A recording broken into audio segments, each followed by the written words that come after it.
je vais vous parler de GraalVM. Alors, je pense que pour bien parler de GraalVM et pour donner un peu de contexte, il est pertinent de refaire un petit retour dans l'histoire et de voir un petit peu d'où on vient.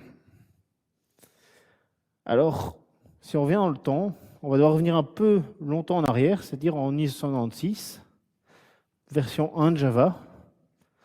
Alors, on est dans un monde très différent de celui dans lequel on est aujourd'hui. En 1996, on déployait nos applications on-premise sur des serveurs. Quand ce n'était pas des applications avec des clients lourds, le cloud, on n'en parlait pas, ça n'existait simplement pas à l'époque. On ne profitait pas de tous ces avantages. Et à l'époque, nos applications, elles démarraient à leur aise, tranquillement, et on ne s'en préoccupait pas de trop. Alors, en préparant cette présentation, je me suis rendu compte que, étonnamment, en 1996, il y avait eu un autre grand phénomène qui ne s'appelle pas Java. Ça s'appelle les Spice Girls. Alors, on peut être fier en tant que personne qui font du Java, mais Java a survécu aux Spice Girls. Non, elles ne sont pas mortes, mais elles ne produisent plus. Et du coup, si on suit cette ligne du temps, il va falloir attendre 10 ans avant qu'on voit l'arrivée du cloud. Ça va être avec Amazon AWS, pour ne pas le citer.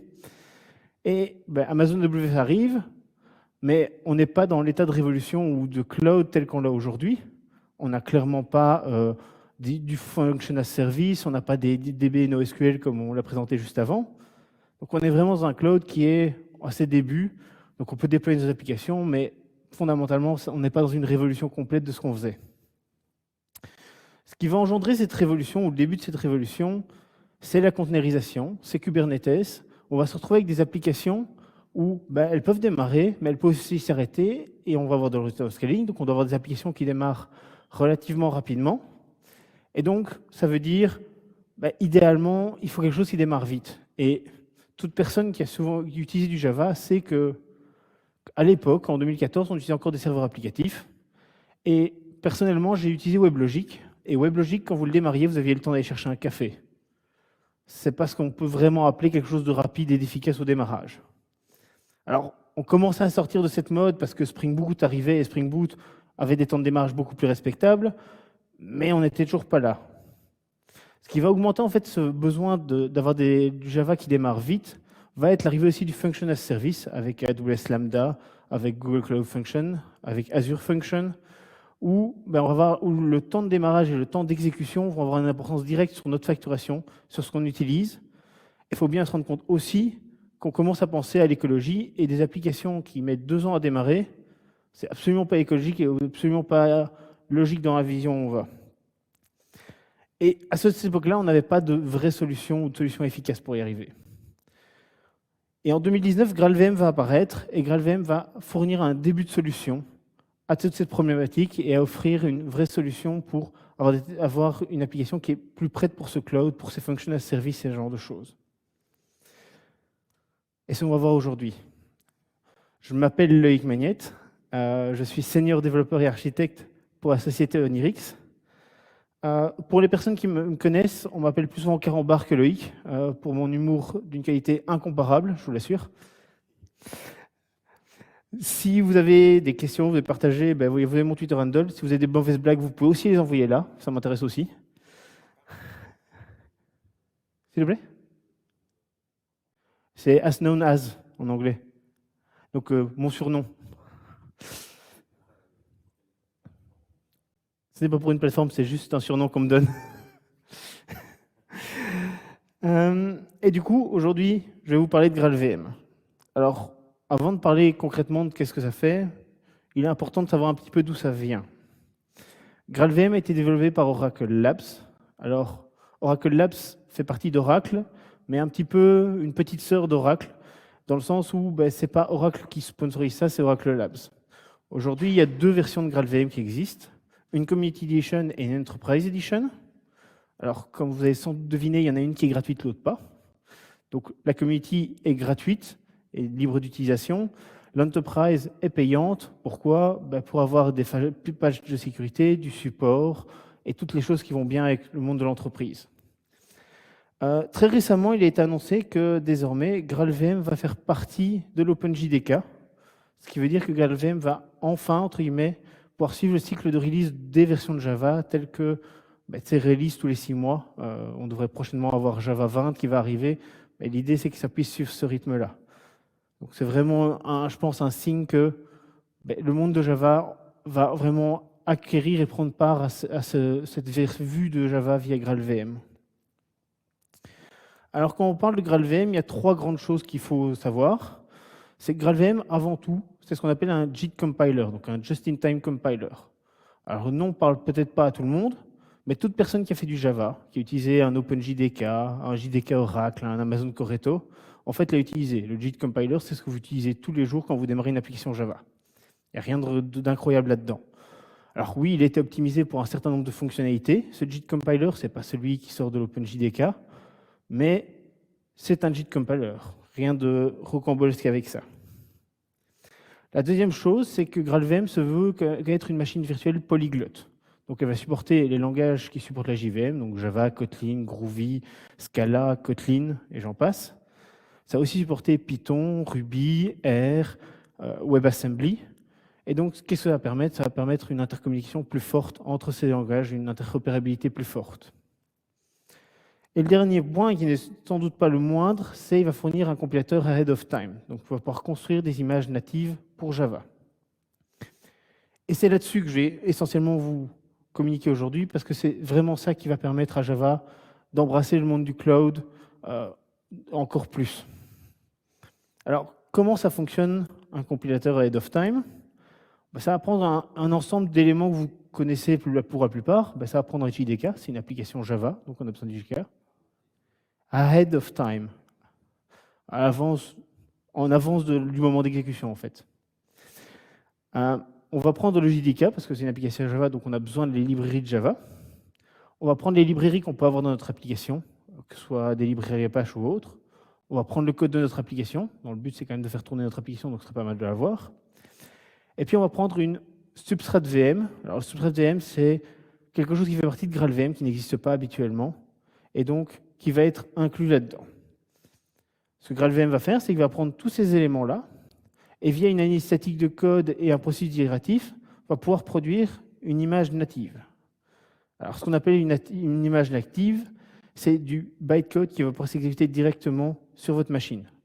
Alors, que ce soit un exe, que ce soit un fichier binaire pour votre machine Linux, c'est vraiment ça. Donc il va vraiment le builder pour votre machine. Alors, avec ces images natives, on va pouvoir aider à solutionner et à répondre à un certain nombre d'objectifs qu'on a avec Java quand on est dans le cloud. Pour cette présentation, j'en ai identifié 4. Le premier, c'est le temps de démarrage. Comme je disais, Java n'est pas connu pour un temps de démarrage incroyable. Et quand on est dans le cloud, c'est un peu triste. Quand on a du Kubernetes, qu'on a des functional services, le temps de démarrage, c'est du temps perdu. C'est du temps pour lequel on paye, mais où on ne sait rien faire comme opération. La deuxième étape, c'est tout ce qui est consommation de ressources.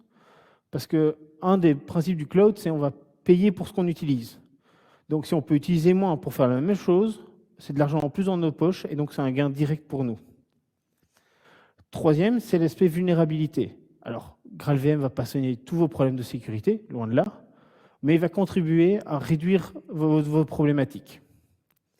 Et enfin, peut-être l'élément qui est le moins sexy pour un développeur, c'est l'aspect packaging, parce qu'on aime bien coder, packager, ce n'est pas vraiment notre job habituellement, mais on va pouvoir avoir des applications qui ont une taille plus réduite. Qui dit taille plus réduite, c'est que vous avez des images Docker potentiellement plus petites, donc vous payez moins cher pour votre stockage d'images Docker, mais ça veut dire que quand vous devez télécharger des choses sur votre réseau, c'est aussi moins de taille, et donc vous gagnez de nouveau en termes de coût. Alors, commençons par le commencement, le temps de démarrage. Alors, pour bien comprendre la notion du temps de démarrage, il est important de comprendre comment ça fonctionne habituellement en Java. Donc, si on prend un démarrage classique dans un mode JIT, donc le mode classique que vous avez eu l'habitude quand vous faites un Java-jar, la première étape, c'est qu'il va charger votre jar depuis le disque. Il n'y a rien d'incroyable à ça. La deuxième chose, c'est vu qu'un jar, c'est grossièrement un zip, on va devoir décompresser notre zip, notre jar, pour avoir nos fichiers classes qui se trouvent dedans. On va vérifier que ces fichiers classes sont un peu cohérents. Quelqu'un ne s'est pas amusé à mettre un fichier classe qui n'est pas un fichier de classe. Ensuite, on va l'exécuter tout ce code dans un interpréteur. Alors on pourrait se demander pourquoi j'exécute dans un interpréteur, je n'exécute pas directement code machine. C'est parce que Java a un mécanisme qui est ancestral à Java, qui est de se dire, je vais exécuter d'abord un interpréteur. Pourquoi? Pour pouvoir rassembler des données de profiling. Pourquoi ces données de profiling? Pour pouvoir optimiser au mieux mon code quand il s'exécute, pour que quand je suis à plein régime, je sois le plus efficace possible. Et donc ensuite, on va rassembler ces données de profiling pour enfin compiler ça vers du code machine, en connaissant ces données de profiling pour vraiment compiler au mieux et pour obtenir le plus de performance possible. Et donc, à ce moment-là, on va pouvoir exécuter à pleine performance. On est enfin arrivé au moment où on peut profiter de toute la performance que fait offrir Java. Alors, ça a l'air un petit peu déjà laborieux quand on voit le nombre d'étapes, mais ça va être encore plus évident une fois qu'on le compare à ce qui se fait quand on a une image native. Quand une image native, on va charger notre image depuis notre disque, jusque-là notre exécutable, il n'y a de nouveau rien d'incroyable, et on va directement s'exécuter. Il n'y a pas tout ce mécanisme d'interprétation, de vérification de classe, on a du code natif, on l'exécute. Alors, si mon schéma était juste à l'échelle de ce qui se produit, je pense que c'est assez évident du gain qu'on peut avoir. Dans la réalité, quand on exécute une application en JIT mode, si on prend un Spring Boot qui démarre avec juste un REST controller, on parle d'un démarrage en quelques secondes. Si on l'a en natif, on parle en dizaines de millisecondes. Ça donne déjà une idée de la différence en termes de performance au démarrage. Deuxième point que je citais, c'est la consommation en termes de ressources. De nouveau, je vais prendre un petit peu la même approche que pour le temps de démarrage. Comparons à ce qui se fait dans une exécution classique d'un programme Java à ce qui va pouvoir se faire en natif. En exécution classique, on a un garbage collector. Il n'y a rien d'étonnant là-dedans. On va avoir le runtime de la virtual machine ainsi que son compilateur. On a vu que le compilateur est utilisé au démarrage, donc on est obligé de l'avoir. Et puis on va avoir toute une série d'éléments qui vont s'ajouter. Alors, pas besoin de rentrer dans les détails, mais ce sont des éléments qui sont nécessaires à la bonne exécution de l'application Java. Donc on a une unité dynamique code cache, on a un metaspace pour les class files, c'est là que vous allez retrouver vos fichiers, vos classes statiques, vos constantes statiques. On va retrouver le profiling qu'on a eu au démarrage dedans, et on va aussi avoir nos structures de données compilées. Et puis, enfin, notre application en tant que telle, la mémoire de notre application. Si on compare ça à ce qui se fait de nouveau dans une image native, on ne va pas échapper au garbage collector, on en a toujours besoin. Au lieu d'avoir une VM, on va se retrouver avec le code machine de l'application, et puis juste notre code de notre application, notre mémoire de notre application. Il n'y a rien d'autre que ça. De nouveau, si je prends mon schéma et que je dis que tout est à l'échelle, et ce n'est pas le cas, vous pourriez vous dire, cool, j'ai gagné 50% de mémoire. On va voir que c'est bien plus que ça, en fait. Pourquoi c'est bien plus que ça? En fait, tous les blocs en rouge vont être dupliqués pour chaque processus qui tourne dans votre application. Ce qui veut dire que dès qu'on commence à avoir quelques processus, la différence de consommation mémoire va encore s'accentuer plus fortement. Et donc, on va gagner directement en mémoire. Qui dit moins de mémoire consommée, dit on gagne en coût sur notre cloud. Alors, vous pourriez me croire sur parole, et je vous en serais très reconnaissant, mais je pense qu'un petit dessin vaut mieux qu'un long discours. Et donc, on va voir ces deux premiers points avec du code directement.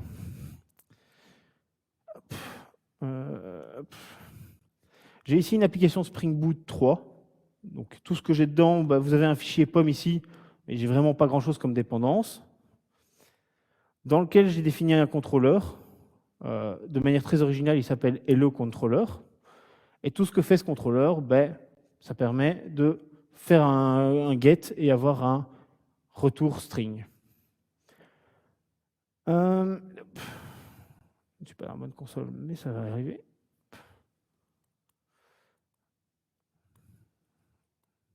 Si je démarre mon application en mode JIT, donc ce qu'on a toujours eu l'habitude de faire, alors, il prend un peu de temps parce qu'il recompile tout le projet, mais on va se rendre compte que ici en bas, on a le temps de démarrage. Alors, pour être exact, ce n'est pas le vrai temps de démarrage, il y a d'autres éléments qui rentrent dedans, mais pour le but de la démo, ça va suffire. Vous vous rendez compte qu'ici, il a mis un peu moins de 2 secondes à démarrer. Alors, en tant qu'utilisateur, ça ne nous semble pas beaucoup. Quand on est dans le cloud, 2 secondes au lieu de quelques millisecondes, ça a un vrai impact. Si je fais la même chose en démarrage AOT, et vous allez voir toutes les différences, je suis à 76 millisecondes. Et je vais être franc, pour avoir répété la démo, c'est le plus lent que je l'ai vu démarrer. D'habitude, je suis dans la cinquantaine, soixantaine de millisecondes. Et donc, juste déjà là, on voit la différence en temps d'exécution qu'on va avoir. Alors, ça ne n'empêche pas que, dans tous les cas, si je venais à démarrer mon application en background, je peux à tout moment faire une requête HTTP. Typiquement, ici, je vais lui donner le port, il va me renvoyer le hello que je vous ai montré. Si je fais la même chose avec mon application en JIT mode,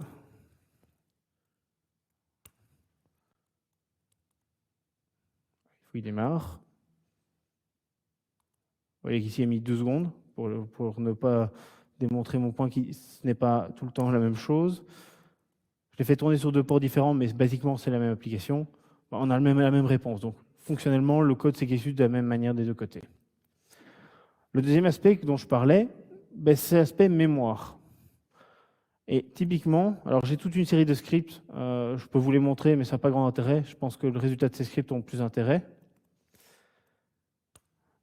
Si je prends celui que j'ai démarré en JIT mode, je vais juste prendre son PID. On va voir que, alors, il y a une mémoire allouée virtuelle qui est de 276 mégas, mais c'est du virtuel. Si on regarde ce qui a été réellement alloué, on est à 39 mégas de mémoire. C'est déjà, pour une application qui fait juste renvoyer un hello world sur un get, c'est déjà pas très léger. Si je refais la même chose sur mon exécutable natif, on va se rendre compte que déjà, même par rapport à ce qu'on avait précédemment, on n'est plus qu'à 180 mégas sur ce qui est alloué, donc on a déjà perdu quasi 100 mégas. Mais dans ce qui est vraiment alloué, on n'est plus en mégas, on est en kilos. Donc on a distinctement et très significativement réduit la mémoire, l'empreinte mémoire qu'on consomme. Et comme je dis, je suis dans un cas vraiment très bateau où j'ai juste un hello où je fais un appel get. Je ne profite pas d'une application où il y a plein de processus, plein de commandes qui sont balancées en même temps. Donc on voit directement cet impact en mémoire. Si je reviens dans ma présentation, le troisième aspect que je voulais aborder avec vous, c'est l'aspect vulnérabilité.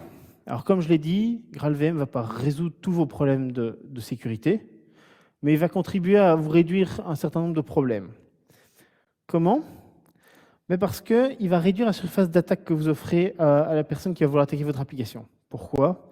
Simplement parce qu'au moment où il compile, quand il fait cette compilation native, il va aller rechercher juste, identifier les morceaux de classe qui sont atteignables. Ça veut dire que si vous avez embarqué une librairie, qui embarque une librairie, qui embarque une librairie, et qu'au final vous utilisez 5% de tout ça, il y aura juste ces 5% dans votre image native. Donc on va retirer plein de code que vous n'utilisez pas, mais qui est de la surface d'attaque si quelqu'un voulait attaquer.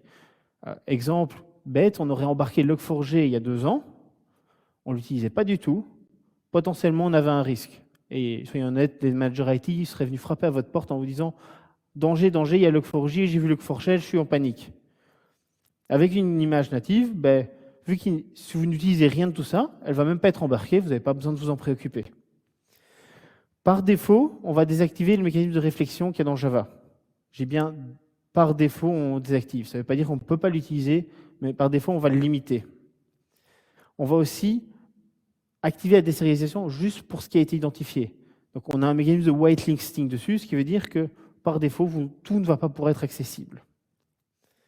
Alors, de nouveau, je sais que vous me croyez sur parole, mais j'ai prévu une petite démo pour vous montrer un petit peu ça. Alors, la première chose, c'est que si vous regardez, j'ai fait tout à l'heure une compilation native, et pour vous épargner d'attendre 2 minutes à regarder une console qui défile, je l'ai fait à l'avance.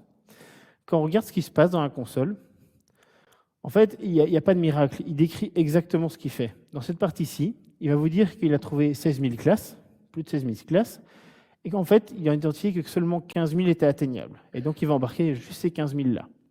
Même chose pour les champs. Il dit, j'en ai trouvé 36 000, mais en fait, tu n'en utilises que 24 000. Pour mes méthodes, même chose, j'en trouve 119 000. Je prends qu'il y en a que 74 000 qui sont atteintes. Il va faire la même chose pour tous les mécanismes de réflexion, pour tout ce qui est code natif, donc GNI, et il va juste embarquer ces choses-là. Donc, on voit vraiment ce mécanisme de j'évalue ce qui est atteignable et je retire ce que je n'ai pas besoin. Alors, Pour cette petite démo, je voulais prendre un cas concret. Je pense qu'on a tous eu un jour un ticket Jira qui nous arrivait en disant « En fait, j'ai un petit besoin, je voudrais pouvoir accéder aux fichiers qui sont dans mon répertoire statique, qui sont dans mon jar. Est-ce que tu pourrais me faire un endpoint qui me renvoie ça ?»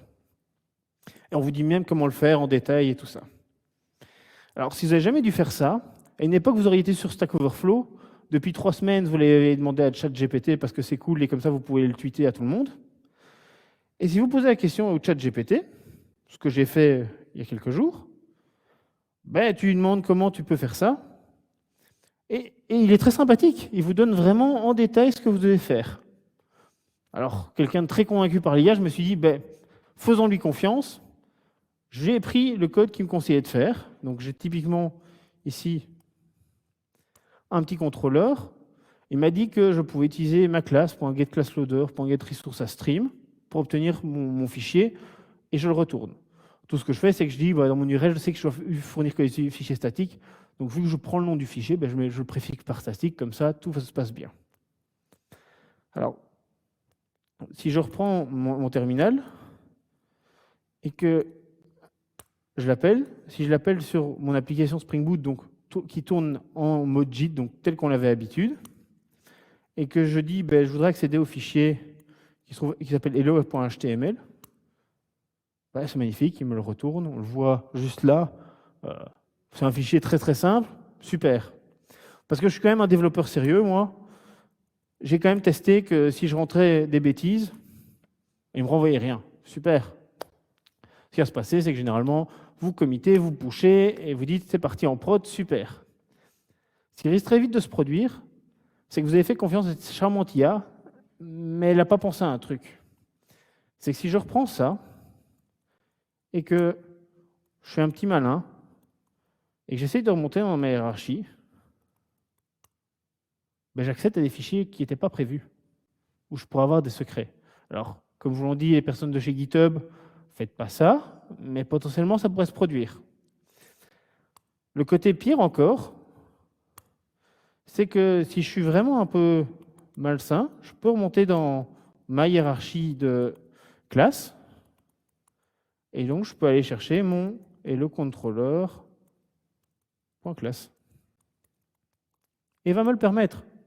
Pourquoi pas? Alors, il ne vous l'affiche pas parce qu'il considère que c'est un binaire, mais typiquement, vous voyez que ce n'est pas vide. Il dit, ah, c'est un binaire, je ne vous l'affiche pas. Donc, en fait, je peux me permettre, comme ça, d'aller me balader un petit peu dans tous les fichiers qui sont dans mon application. C'est quand même une sacrée faille de sécurité. Soyons très honnêtes. Ça veut dire que quelqu'un peut s'amuser à se décompiler mon point classe, ce n'est pas très compliqué, et voir un petit peu ce qui se passe. Si je fais la même chose, par curiosité, sur mon application qui tourne via GraalVM, et que j'essaye d'aller chercher mon fichier que je ne souhaitais que personne ne voie, j'ai rien. Alors mon point classe, je ne le trouverai certainement pas, c'est du code natif, donc il n'existe plus, mais je ne peux plus accéder à ce fichier. Alors vous pourriez vous dire, ok, c'est chouette, c'est magique, mais ça fonctionne comment? Et si vous êtes comme moi, j'aime pas la magie que je ne comprends pas, parce que ça veut dire qu'un jour, la magie, elle va se retourner contre moi, et ce sera moi qui en serai la première victime. Alors, c'est là où utiliser Spring Boot dans sa version 3 qui supporte tout ce qui est natif va vous permettre de mieux comprendre ce qui se passe. En fait, Spring Boot, quand il va faire une compilation native, va vous permettre de voir ce qu'il génère. Et donc, dans votre répertoire target, où d'habitude vous avez tous vos fichiers qui sont compilés, il va fournir un Spring AOT, et en fait, il vous montre ce qu'il va inclure et tout ça. Et en fait, pour l'analyse statique, il va lui-même se baser sur des fichiers ressources qui sont fournis par Spring. Et si on regarde ce qu'il met dans son fichier de configuration, il va décrire tous les fichiers qui vont être inclus dedans. Vu que mon fichier secret n'est pas dedans, il ne va pas être inclus. Donc en fait, ce que va faire GraalVM, c'est déjà répondre à une partie des choses pour vous en disant, en fait, si tu ne m'as pas dit que je devais l'inclure, moi je ne l'inclus pas. Donc on a ce mécanisme de whitelisting qui renforce un peu cette sécurité.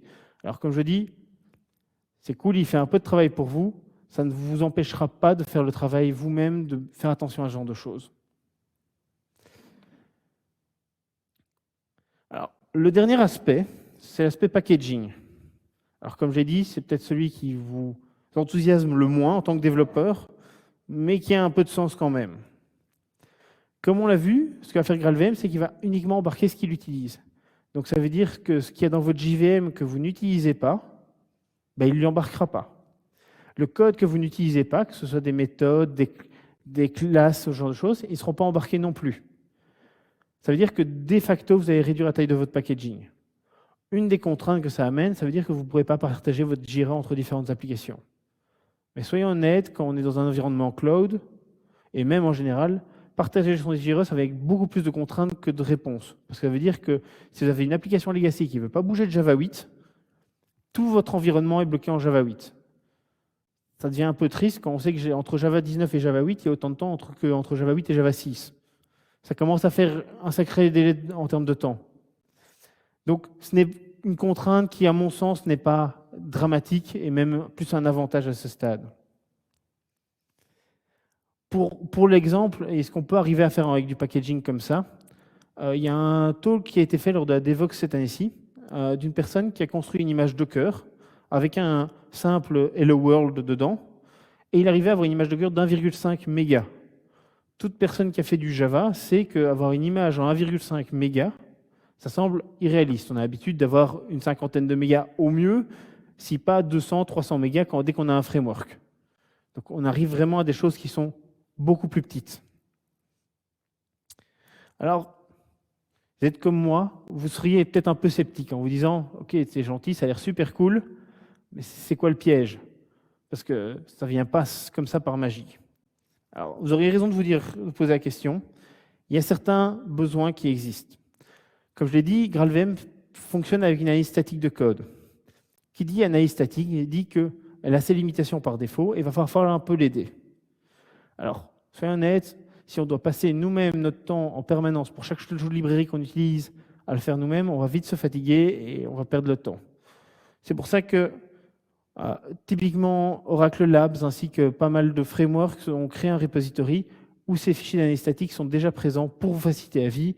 Il y a le QR qui se trouve juste là, donc si vous en avez besoin, il est là et il va être enrichi au fur et à mesure que GraalVM prend en amplitude.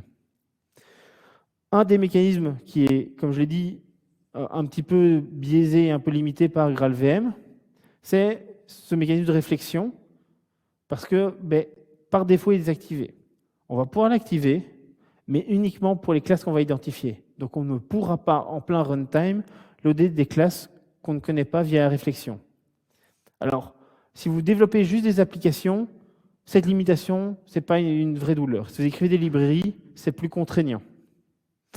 Même chose, on ne va pas pouvoir charger des classes qu'on ne connaît pas. On doit connaître toutes ces classes à l'avance. Mais de nouveau, c'est plus un problème pour les gens qui écrivent des librairies que pour les développeurs d'applications en tant que tels. Alors, un vrai conseil, c'est si vous voulez utiliser GraalVM, ne commencez pas de scratch. Facilitez-vous la vie en utilisant des frameworks qui le supportent. Très récemment, on a Spring Boot 3 qui est sorti avec Spring 6 qui le supporte. Avant ça, existait déjà Quarkus, Micronaut et Leiden qui le supportent. Donc, si vous avez besoin d'utiliser ce genre de choses, utilisez les frameworks qui vont vous simplifier la vie. Vous avez bien vu, je vous ai montré ici des fichiers qui vous montraient ce qui était inclus. Il le fait pour vous. Ça vous évite un peu de heavy lifting dans votre travail de tous les jours.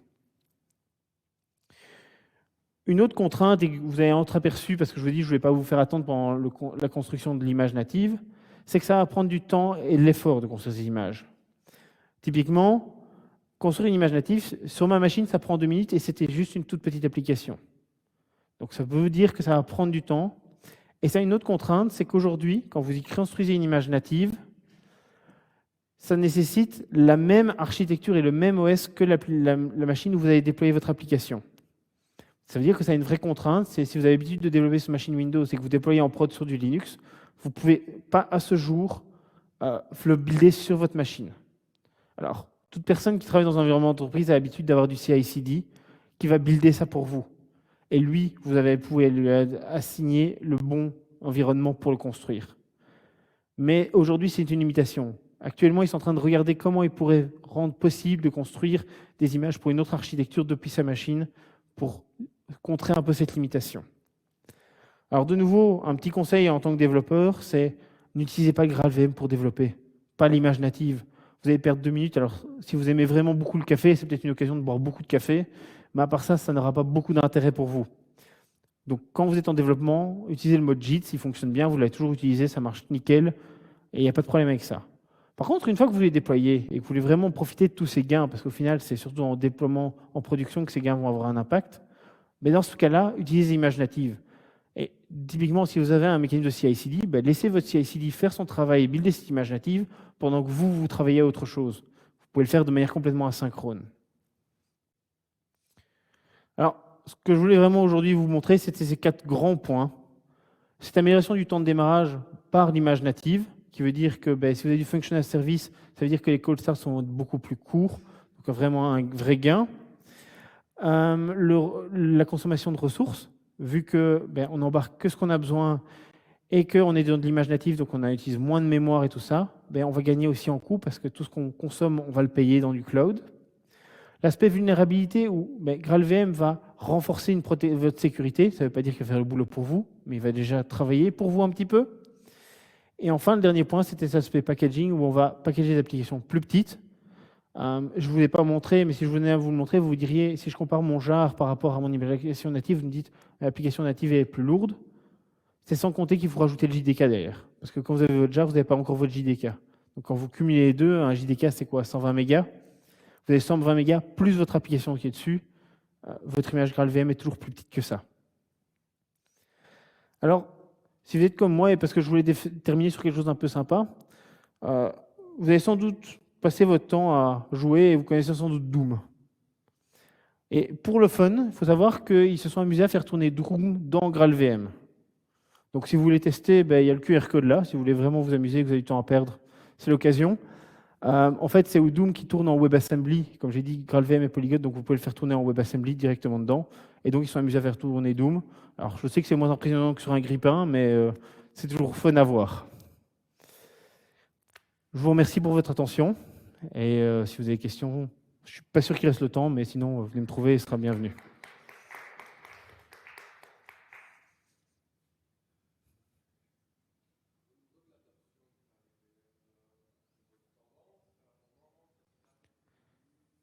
Actuellement, c'est en train de prendre. Je pense que ça va d'autant plus prendre avec l'arrivée de Spring Boot.